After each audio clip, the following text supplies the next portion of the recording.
বিশ্ব ক্রিকেটের সব রকম আপডেট পাওয়ার জন্য আমাদের চ্যানেলটিকে আজই সাবস্ক্রাইব করে রাখুন। ঘরোয়া ক্রিকেটে গত ৩ মরশুমে ১০০-র উপর গড় ছিল সরফরাজের।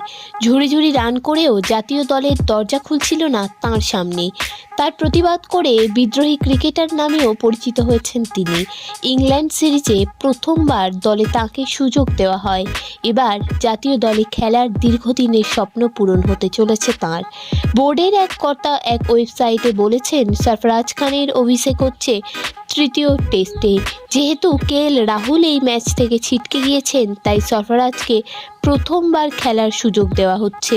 বিরাট কোহলির জায়গায় ইতিমধ্যে ভারতীয় দলের হয়ে খেলে ফেলেছেন রজত পাটিদার, তাঁকে রাখা হবে দলে। এদিকে উইকেটের পিছনে কেএস ভারতের ভূমিকা সন্তুষ্ট করতে পারছে না দল পরিচালন সমিতিকে।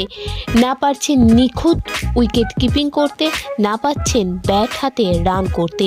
ফলে জুরেলকে সুযোগ দিতে একবার দেখে নেওয়া হতে পারে। ঘরোয়া ক্রিকেটে তিনিও প্রচুর রান করেছেন। ভিডিওটি ভালো লেগে থাকলে বাংলার ক্রিকেট চ্যানেলটিকে অবশ্যই সাবস্ক্রাইব করে দিন।